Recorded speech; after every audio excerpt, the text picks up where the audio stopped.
மிகப்பெரிய கலவரத்தையே ஒரு படமா ஒருத்தனால எடுக்க முடியும் அப்படின்னு நினைச்சா அவங்களால நம்ப முடியுமா? அப்படி ஒரு உண்மையிலே ஒரு கலவரத்தை ஒரு ஆள் படமா எடுத்து வச்சிருக்காப்புல. எல்லாருக்கும் வணக்கம், நான் உங்கள் சக்தி. இந்த வாரம் தமிழ் ரீட்ல நம்ம அந்த மாதிரியான ஒரு படத்தை தான் தமிழ் டப்பிங்ல வந்து பார்க்க போறோம். இந்த படம் ஆக்ஷன், டிராமா, சமூக அரசியல், த்ரில்லர் இது எல்லாம் கலந்த ஒரு தரமான ஒரு படம். இந்த படத்தினுடைய பேர் என்னன்னு பார்க்கறதுக்கு முன்னாடி படத்தோட கதை என்ன அப்படின்றத சொல்லிடுறேன். ஒரு 13 வயது சிறுவன் போலீஸ் தாக்குதலால உயிரிழந்ததா தகவல் வந்து வெளியாகுது. அதுக்கப்புறம் அவனோட 3 அண்ணன்களோட வாழ்க்கைய தலைகீழா மாறிடுது. ஒருத்தர் அமைதியை வந்து விரும்புறவர், இன்னொருத்தர் பழி வாங்கணும்னு நினைக்கிறாரு, இன்னொருத்தர் தன்னுடைய சுயநலத்துக்காக இந்த சூழ்நிலையை பயன்படுத்திக்க முயற்சிக்கிறாரு. இதனால ஒரு முழு குடியிருப்பு பகுதியை கலவர களமா வந்து மாறுது. அந்த சூழ்நிலையில குடும்பம், கோபம், நீதி, அதிகாரம் எல்லாமே எப்படி மோதிக்குது அப்படின்றது தான் இந்த படத்தினுடைய ஒன்லைனர் ஸ்டோரி.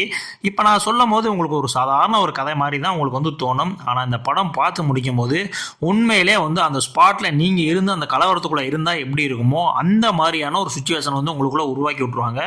அந்த அளவுக்கு வந்து ஒரு தரமான படம் தான் இந்த படம். இந்த படத்தினுடைய பேர் என்னன்னு கேட்குறீங்களா?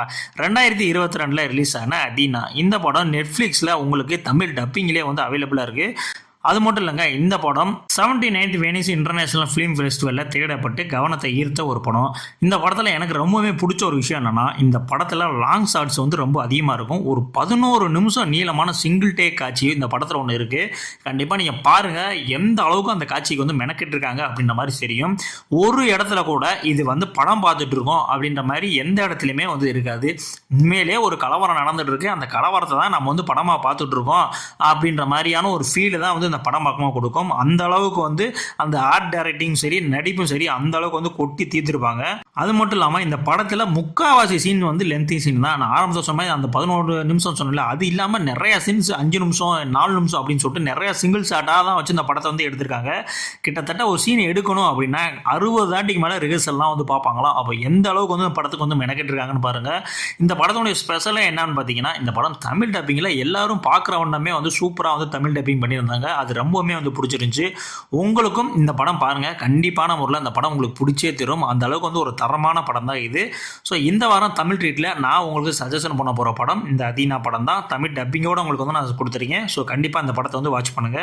இதே மாதிரி அடுத்த வாரம் தமிழ் ட்ரீட் எபிசோடில் உங்களுக்கு ஒரு உலக படம், அதுவும் தமிழ் டப்பிங்கில் இருக்கிற மாதிரியான ஒரு உலக படத்தை தேர்ந்தெடுத்து நான் உங்களுக்கு அடுத்த வாரம் வெள்ளிக்கிழமை இதே மாதிரி வந்து கொடுக்குறேன். இந்த படம் பார்த்துட்டு உங்களுக்கு பிடிச்சிருந்துச்சுன்னா கண்டிப்பாக கமெண்ட்ஸில் சொல்லிட்டு போங்க. இல்லை ஆல்ரெடி பார்த்துட்டீங்க அப்படின்னா இந்த படத்தில் உங்களுக்கு பிடிச்ச விஷயங்கள் என்ன அப்படின்றத நம்மளுடைய கமெண்ட்ஸ் வந்து சொல்லிட்டு போங்க. அதுக்கு முன்னாடி நம்மளுடைய சேனலை சப்ஸ்கிரைப் பண்ணாமல் இருந்தீங்கன்னா கண்டிப்பாக நம்மளை சப்ஸ்கிரைப் பண்ணிக்கோங்க. நம்மளுடைய சேனல் பெரிய சேனல் அல்ல, சின்ன சேனல் தான். ஸோ நீங்களாம் சப்ஸ்கிரைப் பண்ணால் தான் நம்மளுடைய சேனல் மென்மேலும் வளரும். ஸோ இதே மாதிரியான அடுத்த ஒரு வீடியோவில் உங்களை வந்து சந்திக்கிறேன். நன்றி.